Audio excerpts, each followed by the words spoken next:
yóò àjá túmọ̀ kíra wa kò dédé àkókò yìí níbikíbi tẹ́ bá ti láǹfààní láti máa gbọ́ mi níbikíbi tẹ́ bá ti láǹfààní láti máa wò mí ojú ni yín ojú òde yín ò ní fọ́ láṣẹ Èdùmàrè ẹ wá rí etí la fi gbọ́ràn etí inú yín etí òde ò ní di láṣẹ Èdùmàrè. Mo ṣèlérí pé àwọn àpilẹ̀kọ kan ń bẹ tàbí kí n sọ wípé àpilẹ̀kọ kan ń bẹ tí àwọn Ọ̀yọ́ gbé jáde láti fìdí ẹ̀ múlẹ̀ fẹsẹ̀ rẹ̀ rinlẹ̀ wípé Aláàfin ni olórí aládé. Àwọn èèyàn kan ń wò wípé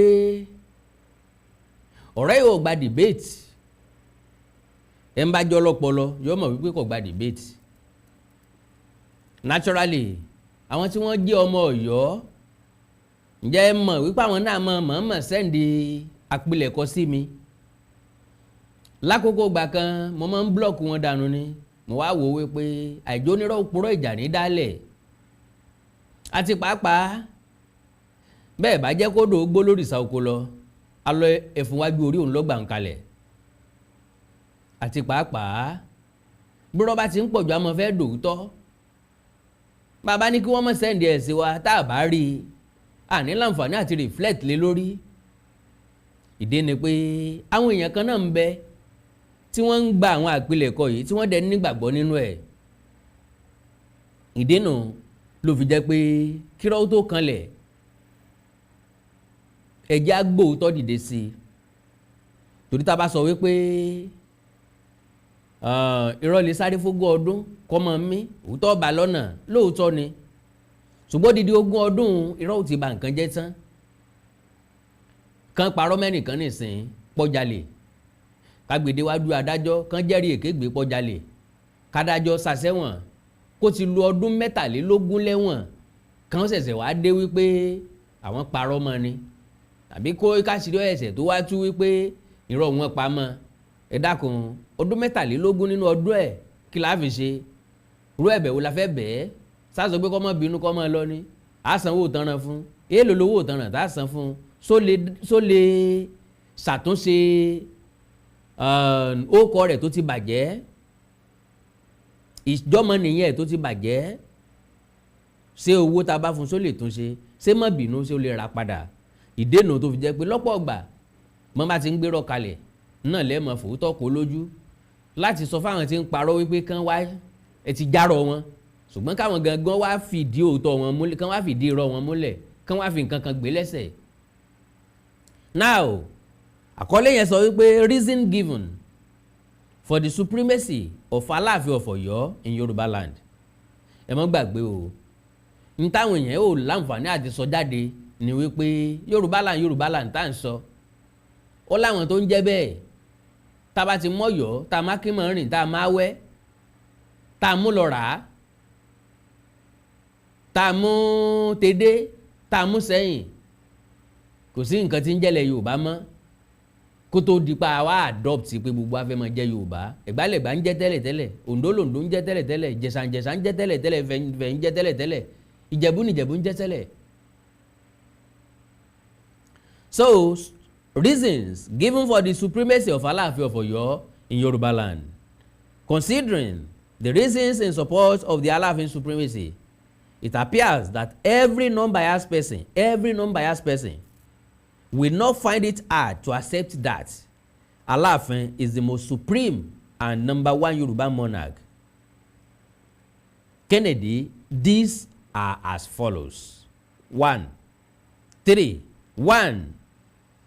At paragraph 26 on page 307 of the Political Memoranda 1917 by Sir Frederick Lord Lugard.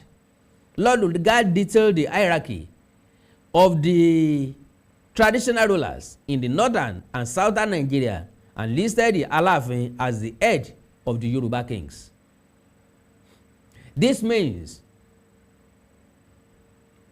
This seems hard to fault because Lugard witnessed the pre-colonial administration in Nigeria and is widely believed to have documented the exact situation of things as he met them at the time. This Sir Lord Lugard in question was a British agent at the Royal Niger Company in 1894 and later appointed as the governor of the Northern Protectorate in 1900 before he was eventually appointed the first Governor General of Nigeria in 1914. Upon the amalgamation of both the Northern and the Southern Protectorates. In fact, Lord Lugard remains the father of the British indirect rule in Nigeria. The question is that, would Lugard have mentioned Aláàfin as the head of Yoruba kings and Yorubaland if the Ooni was the most superior? Now,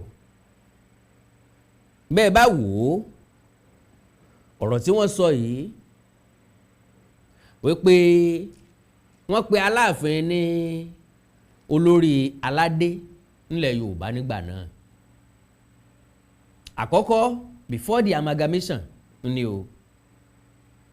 Ẹlẹ́ẹ̀kejì kí gbogbo Yorùbá ó tó fẹnu kò pé orúkọ tá a máa jẹ́ leléyìí kẹ́ ẹ lè dùn ún pè. Èdè yín ò fi gbogbo ara yàtọ̀ síra yín, ìmúra yín ò fi gbogbo ara yàtọ̀, oúnjẹ jíjẹ yín bákan náà ni, ìhùwàsí yín bákan náà ni, ìrònú yín bákan náà ni, ìṣesí yín bákan náà ni, àṣà yín bákan náà ni, gbogbo yín lẹ̀ ń sọdún eégún, lẹ̀ ń sorò, lẹ̀ ń ṣe dì, lẹ̀ ń ṣe gbogbo ẹ̀. Eégún yín lè yàtọ̀ láti ìlú dé ìlú, gbogbo yín lẹ lóríkì àlàjẹ, gbogbo yín lẹ lóríkì ìlú. Ẹjẹ́ awo kọ̀ọ̀kan ṣoṣo tá a máa fi pe gbogbo yín ló bí Yorùbá. Now, gẹ́gẹ́ bí àwọn tí wọ́n kó kinní ìjọsìn sọ wípé Lord Lugard orínú oróde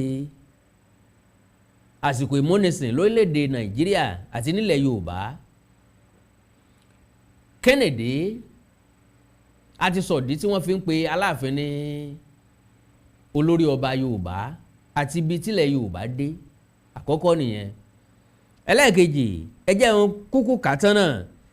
Ẹlẹ́ẹ̀kejì ẹni ní number 2 C.R. Nevin stated unequivocally and authoritatively that Aláàfin is the supreme king in Yorubaland. The question is that if the critics say that Johnson was biased for Oyo, was Nevin biased too or from Oyo? See Oyo Legacies, an interview granted by His Imperial Majesty Ọba Dr. Lamidi Olaiwola Adeyemi III, CFR, JP LLD, the Aláàfin of Oyo, 18th February 2016. Now, ntẹ́ni ń gbìyànjú àti sọ, bàbá sọ pé Reverend Samuel Johnson ó mú ìrọ́tọ́pọ̀ wọnú ìwé tó pè ní The History of the Yorubas. Pé ṣé C.R. Nevin sóná ọjọ́mọ Yorùbá ni àbí ọjọ́mọ Ọ̀yọ́ tàbí fẹ́ sọ pé ó ná báyìí ó wà biased. And 1 Aláàfin was the one who signed all the treaties between the Queen of England, the British government and the Yorubaland on behalf of all Yoruba kings and the subjects. Irọ́ lélẹ́yìn torí pé see the Treaty of 1881, the Treaty of 3rd July 1888 and the Treaty of 1893 between Gilbert Thomas Carter Esquire, the British governor and commander-in-chief of Lagos, and King Aláàfin of Oyo and the head of Yorubaland, to mention but few. If Ooni was superior to Aláàfin, why is it that it was Aláàfin that signed all these treaties?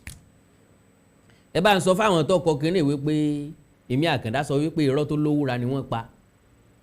Èdè ni pé Aláàfin kọ́ ló sign treaty fún Jẹ̀bú, Aláàfin kọ́ ló sign treaty fún Ẹ̀gbá, Aláàfin kọ́ ló sign treaty fún Rẹ́mọ, Aláàfin kọ́ ló sign treaty fún Ilé-Ifẹ̀. I can state that categorically. Ó wà ní National Archive, àmújáde ó wà nílẹ̀ láàyè ọ̀tọ̀. Now 1 it is on record that in the 1881 treaty Aláàfin signed as Aláàfin Adéyẹmí I, Aláàfin Ọ̀yọ́, King of Yorubaland. Gbogbo eléyìí láti tú tẹ́lẹ̀ wípé ibi tán ń pè nílẹ̀ Yorùbá àti kà fún yín. Samuel Johnson 1846 to 1901, the history of the Yorubas from the earliest times to the beginning of the British Protectorate, published posthumously in 1921. Reverend Samuel Johnson was an Anglican priest, a teacher, a diplomat, and a historian. Why did then Ooni not challenge the author or the then Aláàfin at the time? Well, àwọn tó kọ kínní yìí wọ́n ronú ọkàn jinlẹ̀ ni. Àkọ́kọ́ ni pé the history of the Yorubas, majority àwọn èèyàn ni wọ́n ti condemn ẹ̀ láti lẹ̀. Ìbò gan condemn ẹ̀ ń pé kò real, ń pé ó wà doctored, ń pé ó fẹ́ for Ọ̀yọ́ ni. Then now 5, in his letter to the British government and Queen, Aláàfin did sign as king of Yorubas or Aláàfin king and head of Yorubaland. The same thing náà lẹ́sìn sọ. For example, in the Aláàfin's letter dated 25 October 1881 to the British government through the Lagos LT Governor W.B. Griffiths during the Internecine War, Aláàfin signed as the king of the Yorubas, among many others. See Sola Ebiseni, the history of Lagos and Aboriginal tribes. Sola Ebiseni is a legal practitioner and Ondo State Commissioner for Environment. Now, 6. The 1938 grading and salaries of the Southern kings during the colonial era indicates that Aláàfin was the first on the list of the 5 of the first-class kings with the highest monthly salary of £4,200, while Ooni was the 5th and last of the first-class kings with the smallest monthly salary of £1,200. See paragraph 4, page 4 of the Government of the Federal Republic of Nigeria, Federal Ministry of Information, National Archives, file number 33044, class mark CSO 26 letters number SP 11828/20. Secretary Office, Southern Province, Nigeria, Enugu, 31 January 1938. Would that have been the situation if Ooni was the most superior genuinely? 1. Ẹ jẹ́ kí n kọ́kọ́ fi sálárì yẹn gangan hàn yín. Ẹ jẹ́ àwo sálárì yẹn fúnra lára ẹ̀.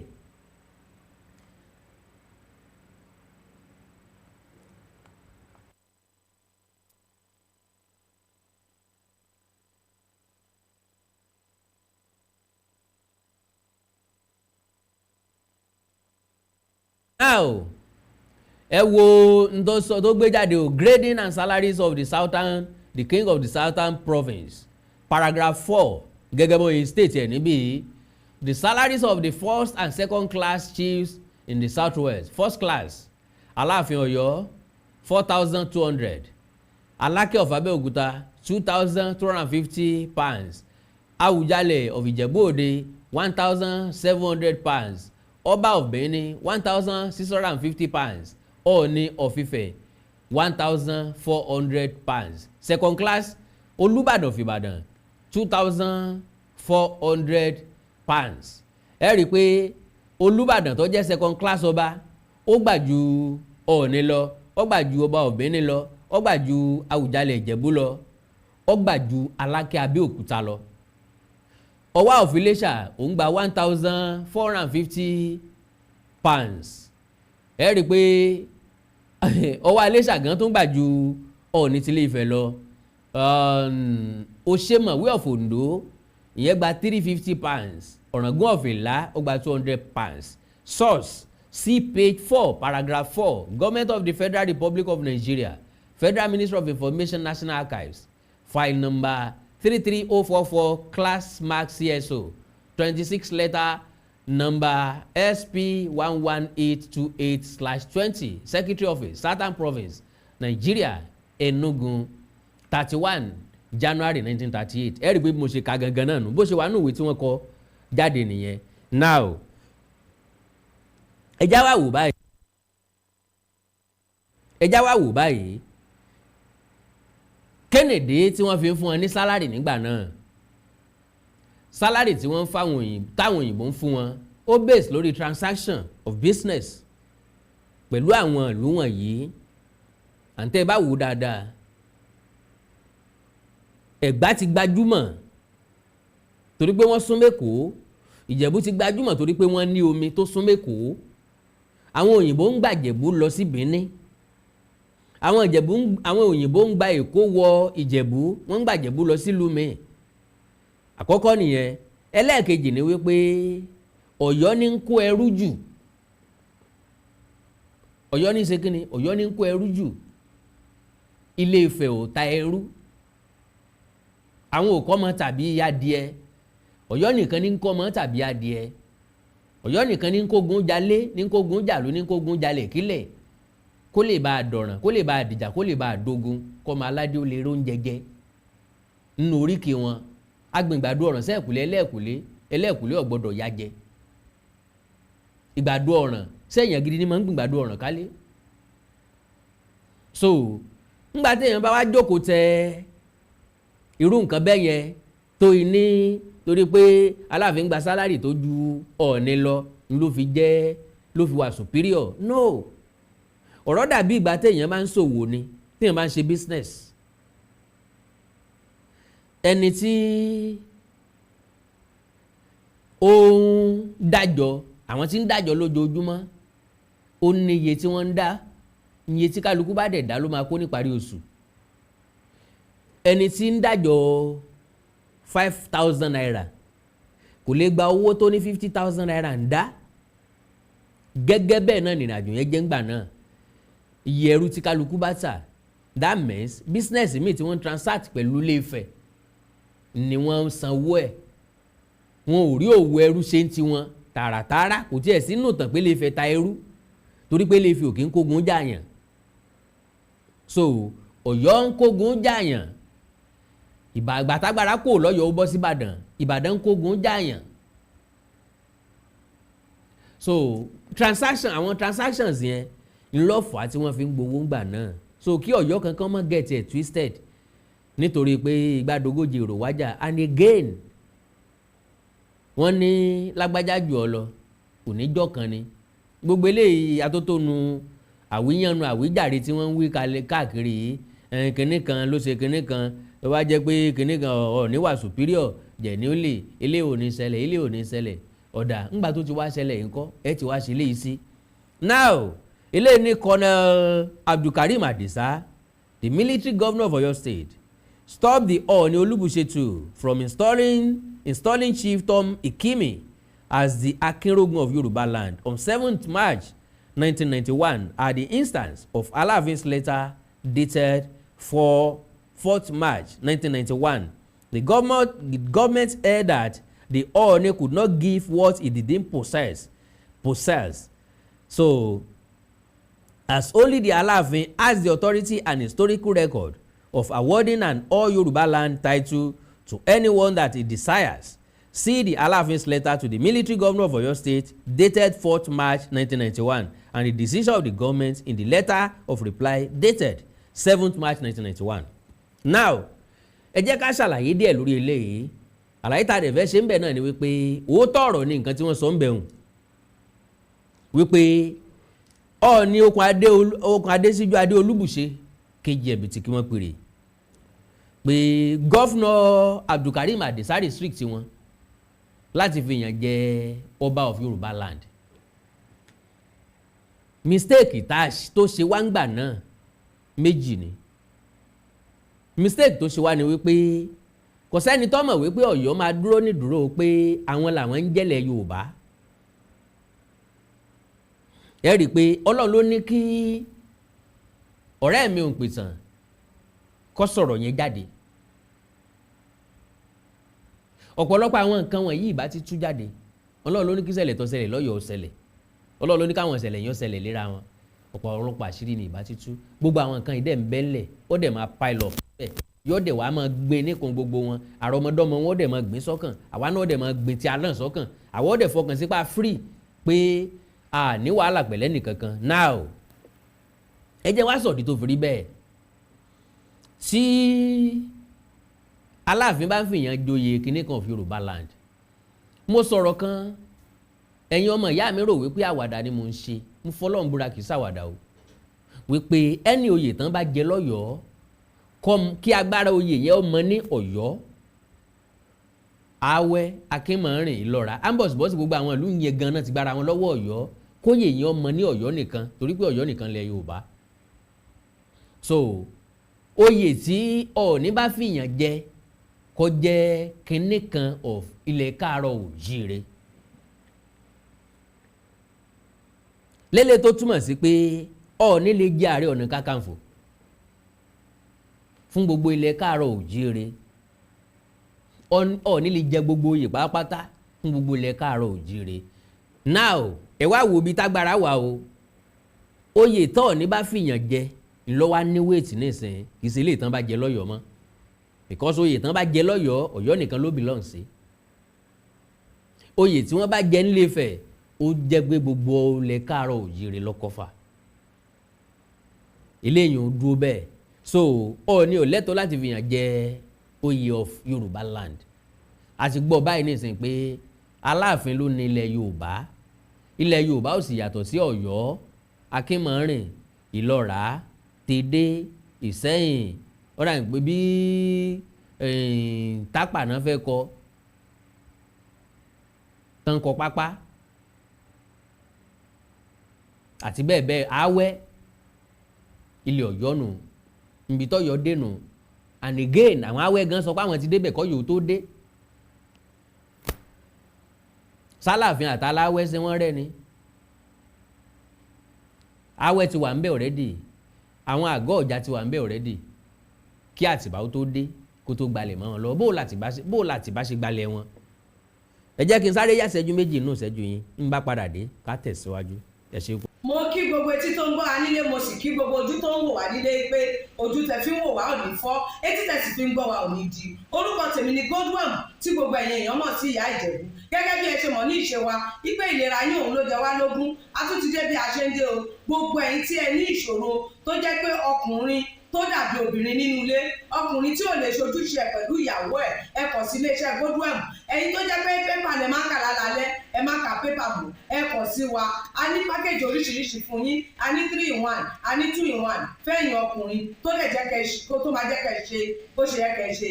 Bákan náà ni ìṣòro tí a ń pè ní arthritis yìí ó ń ṣọkùnrin ó ń ṣobìnrin, orúnkún ríro, ìbàdí ríro, ọrùn ẹsẹ̀ ríro, ẹlòmíì ó lè jẹ́ osteoarthritis lónìí, ẹlòmíì rheumatoid arthritis, ẹlòmíì ìdẹ̀rẹ̀ kò ní lè bẹ̀rẹ̀ mú nǹkan lẹ̀, ẹlòmíì ò lè bẹ̀rẹ̀ kírun, ó ṣeé ṣe kó jẹ́ sciatica ni, ó ṣeé ṣe kó jẹ́ lumbar spondylosis ni, ẹlòmíì ìdẹ̀rẹ̀ arthritis ni. Tó bá ti di pé ìbàdí ń ro ẹ ò lè bẹ̀rẹ̀, ẹlòmíì orúnkún ríro, ẹlòmíì ẹsẹ̀ á máa gbóná, ẹlòmíì àpapọ̀ rẹ̀ á máa gbóná, ẹlòmíì ẹsẹ̀ á máa gbọ̀n, ẹlòmíì ara á máa tá, orí á máa tá, apákan ara máa tá. Ẹ kàn sí iléeṣẹ́ Godwin Ìyá Ìjẹ̀bú. Ẹlòmíì ò lè fojú ọwọ́ ẹ̀ báyìí, gbogbo ọwọ́ á máa ró.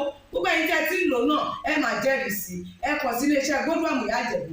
Bákan náà ni àwọn èèyàn tó ń tọ̀ ìtọ̀ àtọ̀jù yìí ó ṣeé ṣe kó jẹ́ pé prostate enlargement ni. Fún ẹ̀yin ọkùnrin tẹ́ ti lé lọ́mọ 40 ọdún tẹ́ bá ní prostate enlargement, ẹ lè máa tọ̀ léraléra, ẹlòmíì ò lè rí tọ̀tọ̀ rárá, ẹlòmíì ìdẹ̀rẹ̀ tó bá fẹ́ tọ̀ á máa ní ìrora, ẹlòmíì ìdẹ̀rẹ̀ kó tó débi tó máa tọ̀ sí tọ̀ ìtì máa jábọ́. Ṣùgbọ́n obìnrin ní á máa tọ̀ léraléra, kó tó débi tó máa tọ̀ sí tọ̀ ìyá ti máa jábọ́. Ó ṣe é ṣe kó jẹ́ weakness of bladder làwọn ní, àbí kó jẹ́ infection, àbí kó jẹ́ diabetes insipidus tí a mọ̀ sí àtọ̀gbẹ. Ìyẹn náà lè fà á ká máa tọ̀ púpọ̀ jù. Ẹ kàn sí iléeṣẹ́ Godwin Ìyá Ìjẹ̀bú. Èyíkéyìí tó lè fà á kẹ́ ẹ máa tọ̀ púpọ̀ jù, ara iṣẹ́ wa ni, lára iṣẹ́ tèmi jogún látọ̀dọ̀ bàbá mi.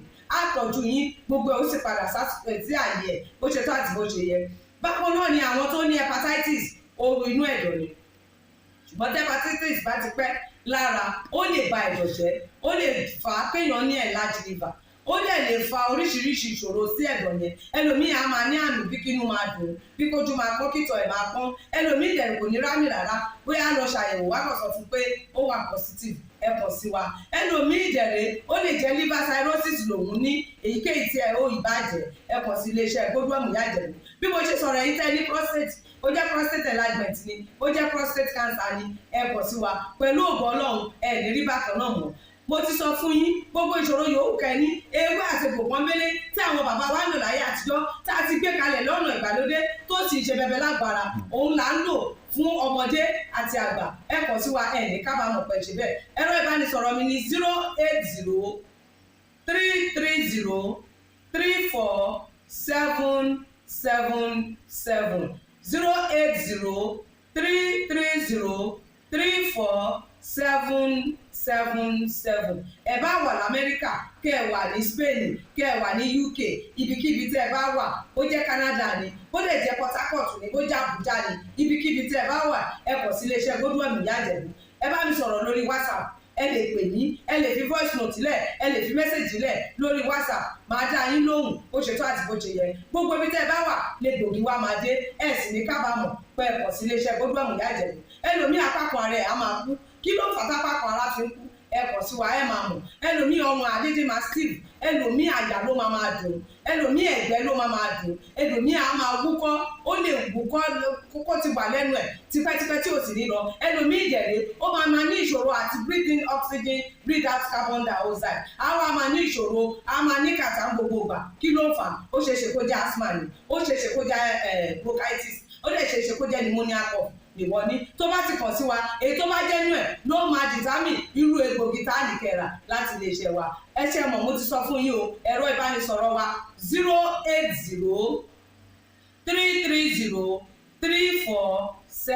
080-330-34777. iléeṣẹ́ Godwin last bus stop yín ni pẹ̀lú agbára Ọlọ́run. Remember, if it is not Godwin, it can never be like Godwin. I used to tell you, health is something to be treasured. Ire o. ǹjẹ́ ẹ jẹ́ mọ̀ wípé ká ní ọba okùn adé síjú adé Olúbùṣe, ká ní wọ́n lo orúkọ míì láti fẹ́ níyẹn joyè, no dispute, Yorubaland ti ń bẹ ń bẹ. àkọọ́lẹ̀ tó ti wà ńlẹ̀ ń bẹ láti ìpínlẹ̀ Ọ̀yọ́,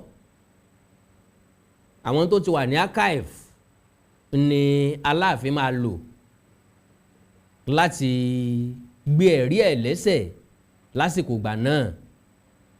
now eléyìí tó túmọ̀ sí wípé Ọ̀yọ́ dalẹ̀ gbogbo ọmọ káàárọ̀ òjíire. ọ̀nà wo lọ̀yọ́ fi dalẹ̀ wa? Ọ̀yọ́ tàn wá kájọjú kọkàn náà, because according to àwọn ìtàn tí mo gbọ́, àrọ́bàtàn tí mo gbọ́, Bishop Ajayi Crowther ló mú suggestion wá pé ká máa jẹ́ Yorùbá. Bishop Ajayi Crowther náà dẹ̀ ní yìí ṣé ìsọmọ Ọ̀yọ́ ni wọ́n ni? gbogbo wa wá jẹ́ orúkọ wọn láì mọ̀ wípé wọ́n ní lọ́kàn láti fi dominate wa ni. iná ni wọ́n wá ń lò láti kó wa sábẹ́. ṣùgbọ́n tọ́lọ́run ò gbà fún wọn torí pé kò tí ì pẹ́ jù fúnran káàárọ̀ òjíire láti change orúkọ. ọ̀pọ̀lọpọ̀ orílẹ̀-èdè ló ti change orúkọ wọn. a ti rí ìpínlẹ̀ lórílẹ̀-èdè Nàìjíríà tán ti change orúkọ. Adamawa Yola, Gongola ní jẹ́, àbí ṣe Gongola ní jẹ́ tẹ́tẹ́lẹ̀. sí Ẹdó lẹ́dó ń jẹ́ ni, sí bí Bendel State ni. Ọ̀yọ́ dá ilẹ̀ gbogbo wa. Like I said, ọ̀pọ̀lọpọ̀ ìpínlẹ̀ náà ti yí orúkọ wọn padà tẹ́nìkan kò rántí mọ́. Gongola State wà, nbo ni Bendel wà, àti bẹ́ẹ̀ bẹ́ẹ̀ lọ ńgbà náà. lélẹ̀ tó túmọ̀ sí pé ọba ni kò tí ì bàjẹ́ fúnra káàárọ̀ òjíire bí láti sora wa papọ̀.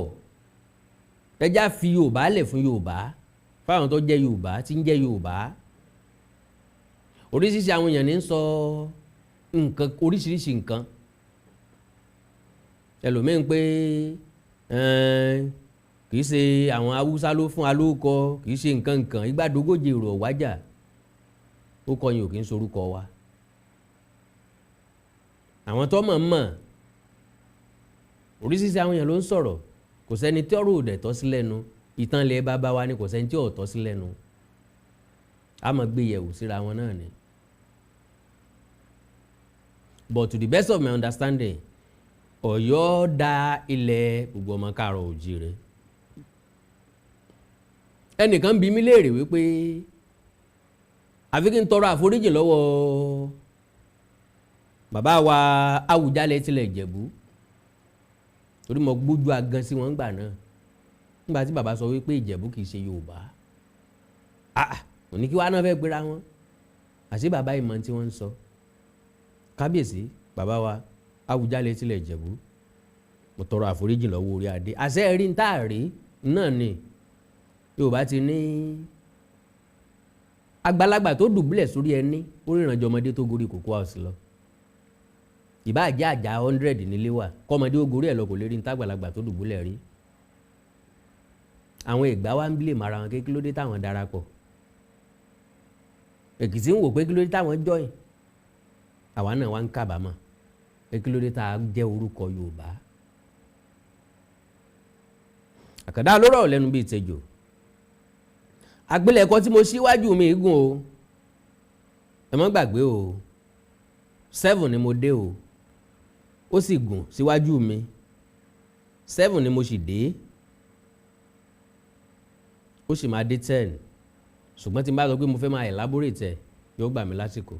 ètò yìí dẹ̀ ti ń pọ̀ already, ẹja fèsì rẹ̀ mọ́ báyìí pẹ̀lú ògo Ọlọ́run á tẹ̀síwájú láìpẹ́. àánú Olódùmarè ò ní fi ń sílẹ̀. ẹ like, follow page mi lórí Facebook Awikonko TV, ẹ subscribe sí YouTube channel mi Awikonko TV.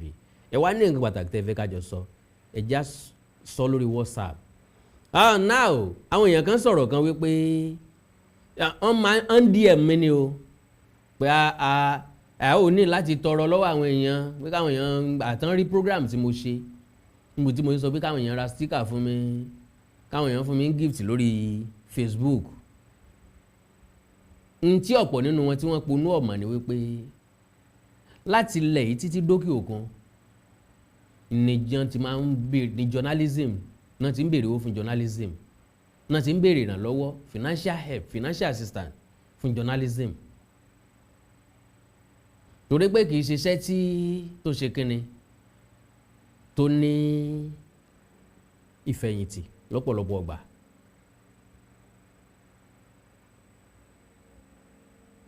tó bá iṣẹ́ pẹ̀lú iṣẹ́ pépà aládàáni ta ló fẹ́ sanwó fẹ̀yìntì fún ọ? tó bá jẹ́ personal newspaper ta ló fẹ́ sanwó fẹ̀yìntì fún ọ? because láyé àtijọ́ wọn máa ń print paper ni wọ́n ṣe ń print ẹ̀ náà ní Nàìjíríà ní ìsìnkú dàbí táyé ìgbà kan mọ́ online láti ń ka news nísìn.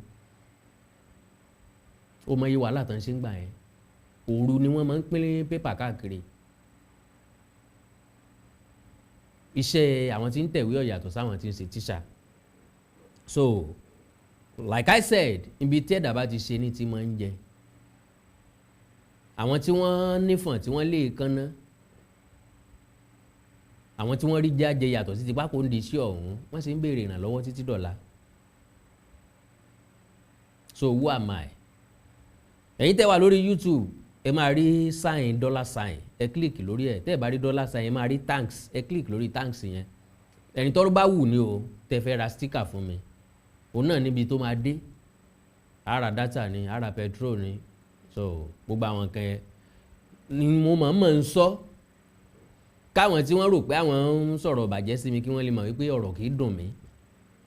mo wá bẹ̀rẹ̀ gangan láti tún máa sọ nípa ẹ̀. so who knows, kò sẹ́ni tó mẹ́ni tó lè ràn yẹn lọ́wọ́. ta ló wá sọ pé mi ò nílò ràn lọ́wọ́? who am I? níbo mo dé? kí ni mo ní? I have nothing, so I still need help from many people. so far tí ń gbàṣẹ́ ìjọba, tí ń dẹ̀ iṣẹ́ olóṣèlú, tí ń dẹ̀ jókòó fólóṣèlú, so mi tí kọjá ààyè. God bless you all. àánú Olódùmarè ní fi wá sílẹ̀ o. títí dìgbà míì tààtúnjọ pàdé, ilé òní lé wá tọ̀nù nínà wá wọlé. ikú ò ní pa ẹ́, àìsàn ò ní ṣe mí. ikú ò ní pa mí, àìsàn ò ní ṣe yín. àtẹ̀mí àtẹ̀yìn kájọ fa ìkú dẹ́gbẹ̀rà. láyọ̀ lásùn, láyọ̀ lájì, láyọ̀ láàmà lọ, láyọ̀ láàmà bọ̀. àánú Olódùmarè ní fi wá sílẹ̀. God bless you. Adéoyè abẹ́fẹ́ Awíkóńkó ó tún dé lórí ìkànnì yìí o authentic Yorùbá TV YouTube channel Yorùbá Game Show onídèmọdè tẹ́ bá ti ń gba ìbéèrè lẹ́ ó máa gba ẹ̀bùn owó ńlá lórí ètò yìí o onídèmọdè. Adéoyè abẹ́fẹ́ Awíkóńkó gbákúngbákọ̀ wẹ́rẹ́wẹ́rẹ́ èdè bàbá èdè ètò tuntun tó gbé jáde lélẹ́yìí o onídèmọdè ẹ̀gbọ́n ta ni ó dáhùn ìbéèrè Awíkóńkó lórí ètò onídèmọdè kó gbowó ńlá 500,000 naira Yorùbá Game Show ní nípele jìpele lédè Yorùbá pọ́nbélé àṣà àti ṣe òwe àtàṣàyàn ọ̀rọ̀ níbèrè ó ti máa jáde lọ́lọ́kan òjọ̀kan gbogbo ọmọ Yorùbá àtàtà káàkiri àgbáyé ó yá kájọ máa kẹ́kọ̀ọ́ kájọ máa kọ́ gbọ́mọgbọ́n lórí ètò tí Awíkóńkó gbé kalẹ̀ yìí lórí YouTube onídèmọdè authentic Yorùbá TV lẹ́ ó ti máa rí wo Awíkóńkó lónídèmọdè ta lónítùmọ̀tù tí ó dáhùn ìbéèrè gbowó ńlá ìpàdé lórí ètò onídèmọdè kájọ máa fojú lóúnjẹ ayọ̀ jẹ lórí YouTube channel authentic Yorùbá TV látìgbàdégbà.